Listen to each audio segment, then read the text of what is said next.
pada tanggal 9 malam 10 Rajab itu, di mana Allah menciptakan Nur Muhammad sallallahu alaihi wasallam.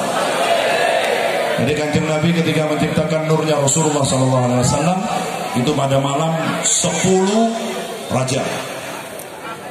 Itu yang pertama. Yang kedua, Rasulullah bergembira di bulan Rajab ini. Kenapa?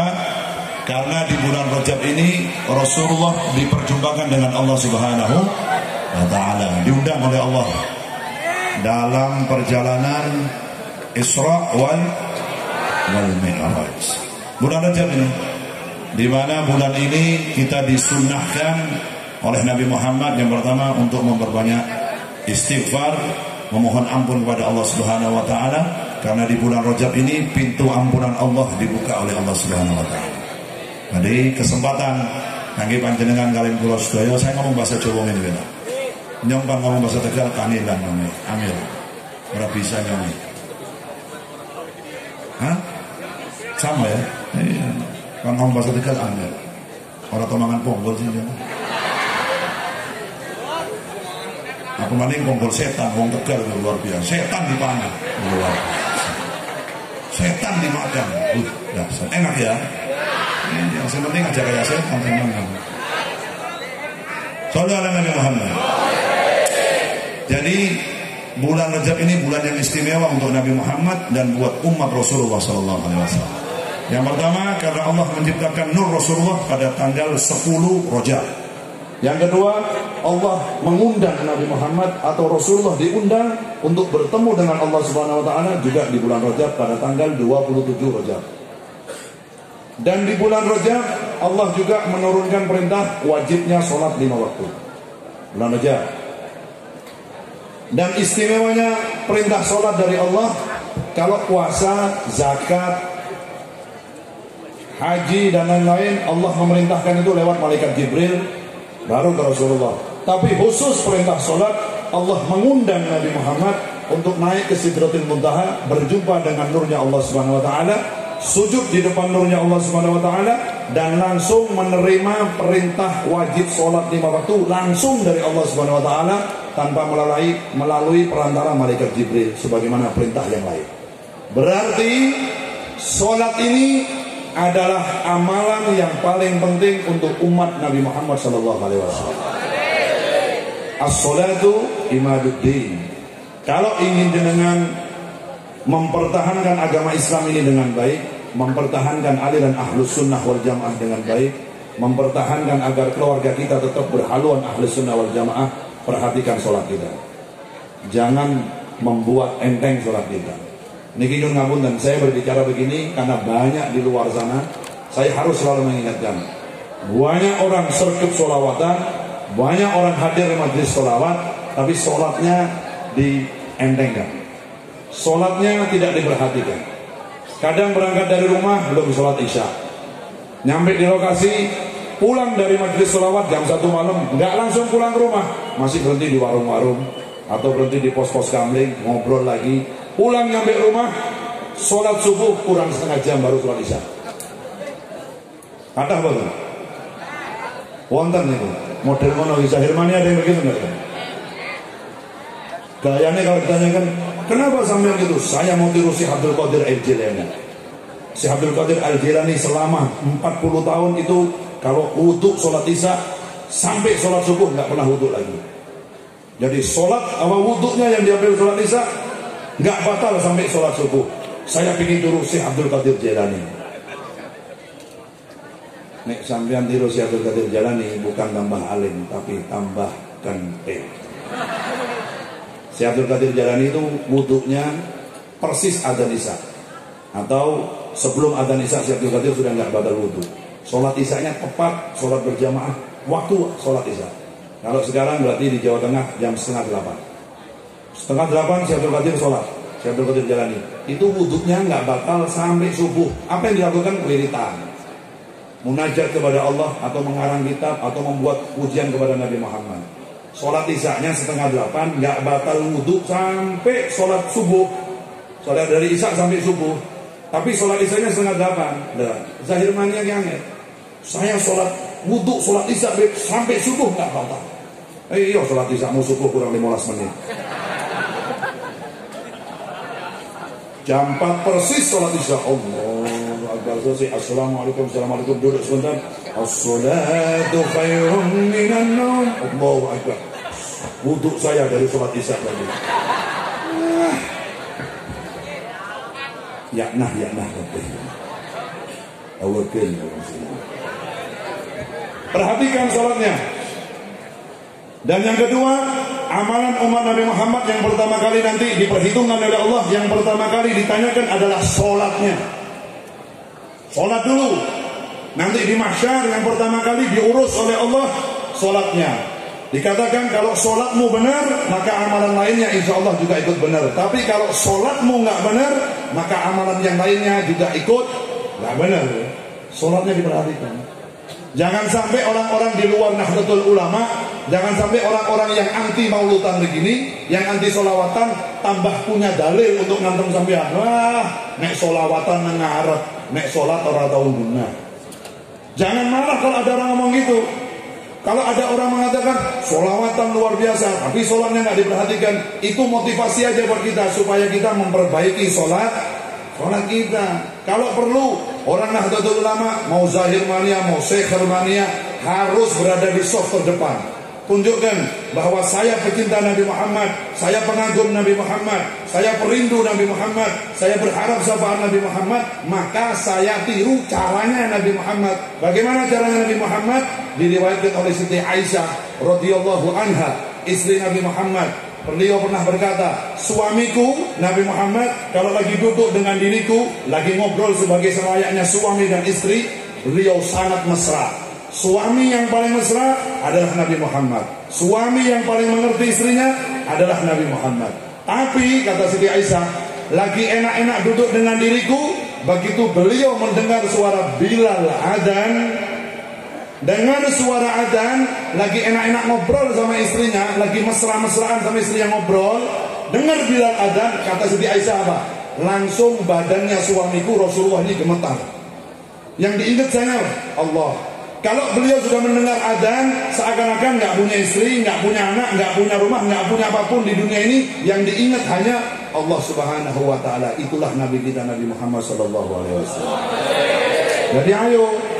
Jangan ini mengatakan sampai pakai alma mater jaket, Syekh Mania, Zahir Mania, pecinta sholawat, majlis Rasulullah, Nurul Mustafa dan lain-lain. Pecinta Rasulullah, buktikan bahwa saya hanya bukan di mulut pecinta Nabi Muhammad, tapi batin saya juga selalu hidup Rasulullah. Dalam rumah tangga saya mengikuti rumah tangga Rasulullah.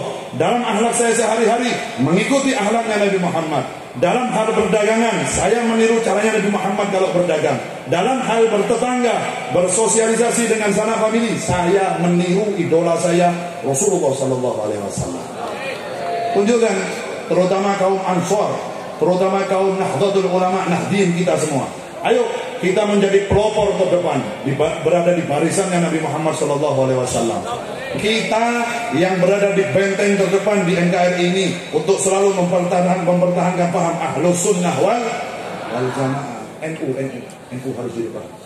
Nahdien, Ansor, Ibnu PBNU, jangan malu menunjukkan jati diri bahwa kita adalah pengikut Bahasim Asy'ari, bahwa kita pengikut Baholil Bangkalan, kita pengikut Al Habib Muhammad Lutfi bin Ali bin Hasim bin Yahya. Tunjukkan.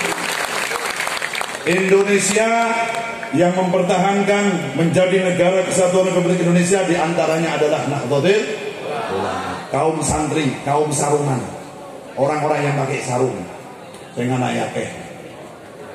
Wong nek sing nganggo sarung anak yakeh. Jarene para kiai. Sebabnya apa? Wallahu a'lam.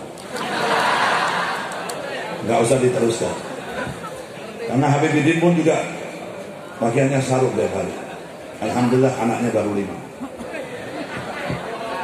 Baru 5. Cita-cita saya punya anak 12. Bapak jamin ya. Amin. Bisa nggak ya kira-kira? Tapi alhamdulillah istri saya baru 1. Baru 1. Saya memang sudah minta pada Allah mudah-mudahan istri saya cukup 1. Satu di Pekalongan, satu di Surabaya.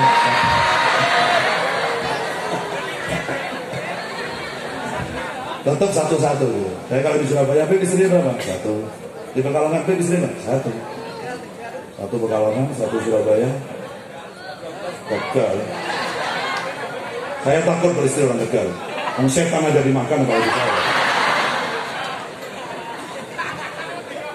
Setelah 3 Habib, sih bisa aneh. Setan aja dimakan apalagi cuma model Habibidin begini. Serius, saya tuh berdoa pada Allah mudah-mudahan saya punya anak 12. Kalau saya punya anak 12 nggak apa-apa. Kalau lahir kayak saya nih nggak masalah. Oh bagus-bagus warnanya api kayaknya. Ya kayak kue anak suci wae udah kagak. Model-model kayak awaken. Anaknya suci wae aja kagak malah. Raina, aku salah. Aja ngomong kayak itu. Guyon, hanya bercanda. Sekali lagi, sholat kita diperhatikan. Dan ini di bulan Rajab ada satu hal yang istimewa. Kenapa kita disuruh memperbanyak sholawat? Mek dawe Gus Baha dalam satu majlisnya beliau mengatakan, mau model jenengan kalian kula iki. Jangan kebanyakan doa. Dan jangan terlalu banyak doa. Katakan sholawat wae. Paham ya? Soalnya orang-orang model seperti kita ini kadang kalau doa sakar beda. Gobul Gusti. Saestu. Gobul. Sugih. Kadang kurang adab sama Allah SWT. Ipun Gusti, orang ibadah terus orang sugih kere terus. Kayak wingi. Kata Gus Baha, orang-orang model seperti kita ini supaya hidupnya diberkahi oleh Allah, hidupnya dibuat bahagia oleh Allah, wis memperbanyak sholawat aja kepada Nabi Muhammad. Kenapa? Orang-orang ulama-ulama itu kalau ngomong tuh semuanya ada dalilnya. Kenapa? Karena dikatakan pintu rahmatnya Allah itu bernama Muhammad Sallallahu Alaihi Wasallam. Pintu rahmatnya Allah, tempat masuknya umatnya Nabi Muhammad, tempat doa diijabah oleh Allah untuk umat Rasulullah itu satu nama pintunya yaitu Rasulullah Sallallahu Alaihi Wasallam. Jadi ibaratnya kalau jenengan memperbanyak solawat sambil memohon pada Allah, pokoknya niat dalam hati tapi dengan solawat yang banyak. Seakan-akan jenengan sama kita ini berada di depan pintu rahmatnya Allah. Kita ini nggak pernah bosan mengetuk pintu tiap hari. Tok. Jangan pernah bosan, tiap hari ketuk pintu itu. Karena apa? Karena di balik pintu itu pasti ada rahmatnya Allah Subhanahu Wa Taala. Tinggal tunggu waktu saja. Jangan pernah pesimis, jangan pernah kecil hati bahwa sholawat kita itu tidak ada faedahnya. Pasti ada faedah. Kenapa? Karena dikatakan a'maluna bainal qabuli wa raddiha illa shalah 'ala Nabi Muhammad sallallahu alaihi wasallam. Amal ibadah kita yang lain itu belum tentu diterima oleh Allah. Kadang sholat kita sah tapi belum tentu diterima oleh Allah.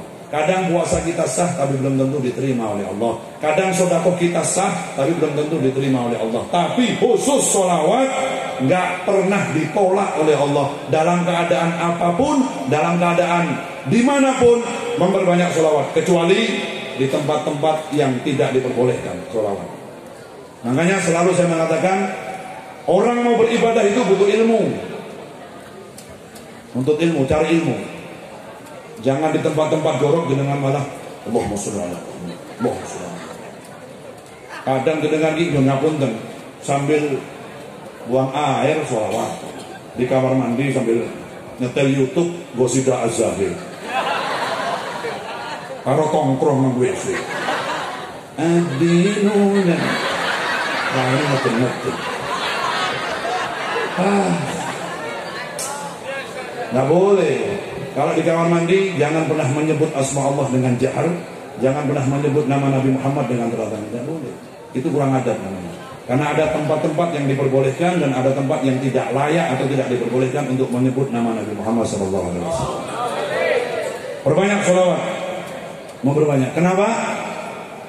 Karena begini. Karena di kala waktu Rasulullah Mi'raj diperjalankan oleh Allah naik ke Sidratul Muntaha, di jalan pulang setelah menerima perintah sholat 5 waktu, Rasulullah diajak jalan-jalan oleh malaikat, jalan ke surga. Masuk ke surga Rasulullah melihat, Oh Masya Allah, ini surga yang kelas 1, kelas 2, ekonomi, VVIP, kelas bisnis, ada semua. Jangan jenengan pikir bahwa surga itu kelasnya sama, nggak sama. Ada 7 tingkatan surga. Ada ekonomi, ada premium ekonomi, ada kelas separuh bisnis, ada kelas bisnis, ada super eksekutif, ada eksekutif. Nabi Muhammad ada di mana? Ada di surga yang terbaik.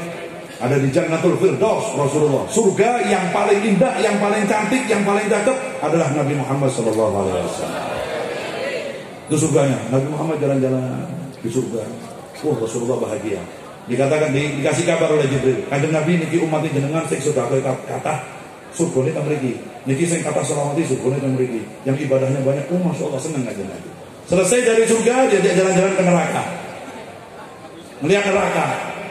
Di situ melihat Nabi Muhammad, banyak orang yang disiksa, model-model Rasulullah nangis keluar dari neraka.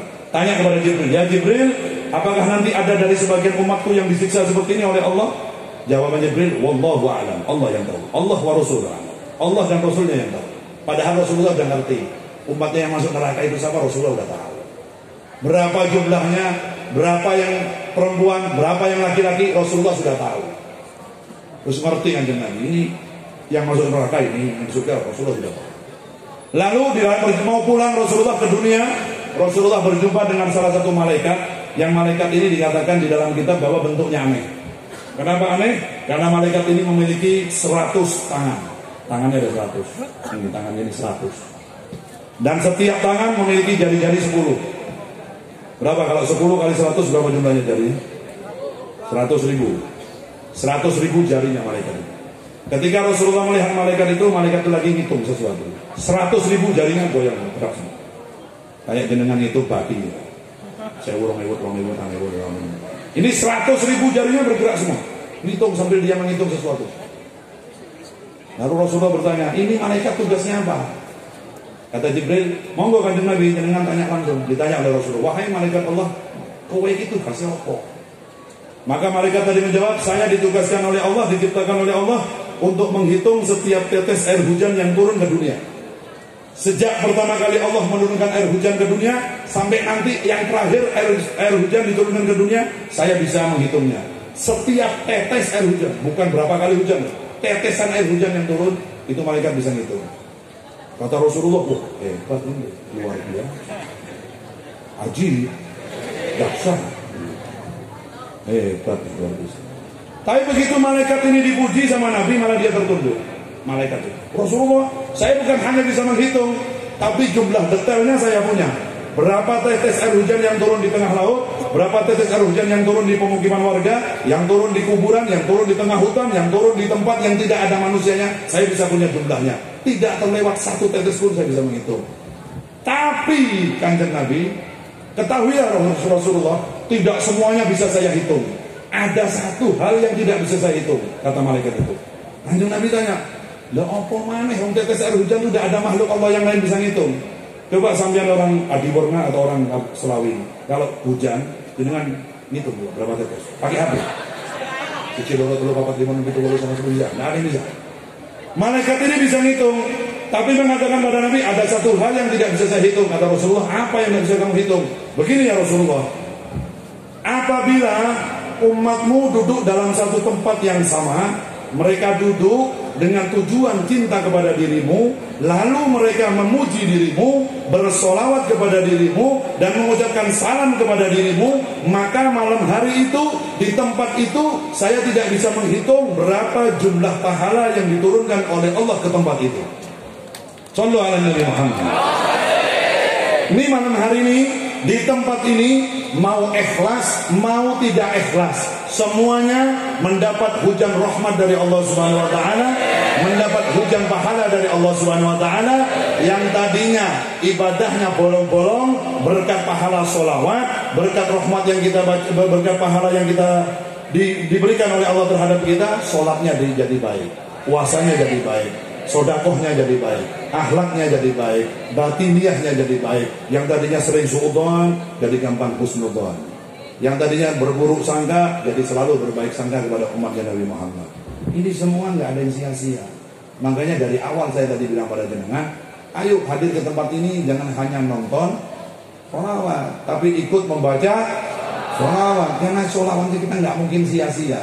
Apalagi Rasulullah sudah mengatakan, setiap ada umatku bersolawat kepada diriku, maka malaikat Jibril menyetorkan nama orang yang bersolawat kepada diriku. Rasulullah mengatakan, kalau satu umatku bersolawat kepada diriku, maka malaikat terbang. Kanjeng Nabi, ya Rasulullah, umatnya panjenengan Fulan bin Fulan mengucapkan solawat dan salam pada panjenengan. Nama jenengan dan nama bapak kita disebutkan di depan Rasulullah SAW. Jadi kalau satu hari kita baca solawat 10 kali, berarti nama kita 10 kali disebutkan di hadapan Rasulullah. Kalau satu hari 1000 kita solawat, 1000 kali nama kita disebutkan. Kanjeng Nabi, umat jenengan namanya Selamat bin Darmin, omain di Adiwarna, mengatakan solawat dan salam. Waalaikumsalam. Dijawab sama Nabi Muhammad. Kalau 1000 kali bersolawat, berarti Selamat bin Darmin 1000 kali namanya disebutkan di depan Nabi. Makanya jangan salah, dalam kitabnya guru-guru kita, dalam kitab ulama-ulama kita disebutkan nanti di mahsyar, di saat orang sudah ada yang kenal, Rasulullah memanggil umatnya, namanya disebut. Dan umat itu kaget, jangan sinten kok ngertos kula, wong iki mboten enten sing ngurusi satu sama yang lain. Kata Rasulullah, ana nabiyuka Muhammad sallallahu alaihi wasallam. Lah jenengan kok tahu nama saya? Ya, karena ketika kau hidup di dunia, setiap hari malaikat menyebutkan namamu di depan diriku, maka aku hafal dengan dirimu. Sallallahu alaihi wasallam. Makanya ayo baca sholawat. Yang selama ini jomblo-jomblo, nggak nikah-nikah, belum ketemu jodohnya, baca sholawat, ketemu dengan jodohnya yang soleh-soleh. Sing akeh utangi, baca sholawat, utangnya lunas. Yang lagi nganggur, nggak dapat pekerjaan, sholawat, dapat pekerjaan yang halal yang berkah. Yang lagi sekolah, baca sholawat yang banyak, dikasih hasil yang terbaik oleh Allah Subhanahu Wa Taala. Allahumma, buat kita tidak ada lain obatnya kecuali memperbanyak sholawat kepada Nabi Muhammad Sallallahu Alaihi Wasallam. Dan iku dawuh Habib Lutfi, Habib Lutfi ngaten niku. Nek wonten tamu teng Pekalongan, Mbah kula gadah lare kok boten nurut-nurut, Mbah kok nakal betul, kok ini ndak nurut-nurut, maos napa Mbah? Sholawat. Bocah sholawat, anakmu nek turu dicekel ndase cekel. Nek perlu tok kenceng sithik. Cek sithik, baru botol. Allahumma sholli ala Muhammad. Dan setan ini enggak.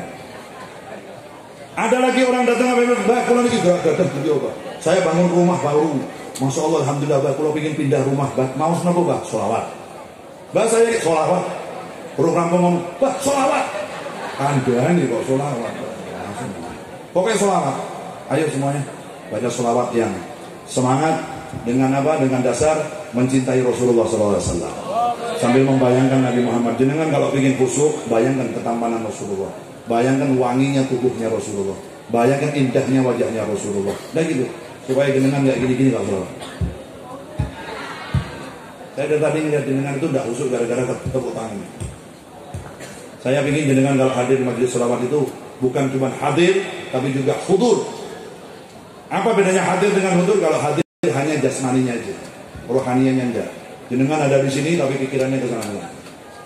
Komarun, ingat sang mantan.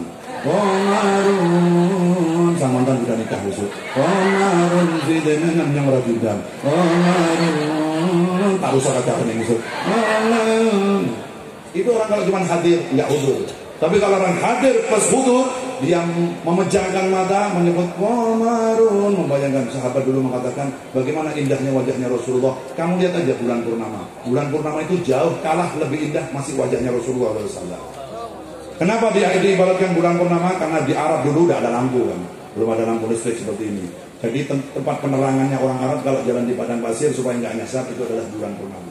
Bulan purnama di Arab itu zaman Nabi dulu terangnya seperti matahari jam 6 subuh terang. Jadi sahabat mengibaratkan Rasulullah seperti bulan purnama karena wajahnya Rasulullah itu seperti ada lampu listrik. Terangnya seperti ada lampu listrik. Dimanapun tempat kalau ada Nabi Muhammad langsung bercahaya. Oke, bayangkan.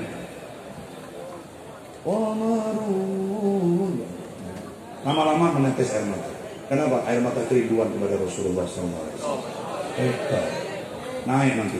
Cintanya kepada Rasulullah semakin luar biasa, semakin luar biasa, semakin luar biasa, sehingga insya Allah tidak lama tidur mimpi Nabi Muhammad SAW. Allahumma amin. Semoga kita diperjumpakan dengan Nabi Muhammad di dunia sebelum kita meninggal, sebelum kita berjumpa dengan Nabi Muhammad di akhirat nanti. Allahumma amin ya rabbal alamin. Ini dilanjut sampai jam berapa? Dari malam. Wah bahaya. subuh. Saya cari sudah dulu yang pas.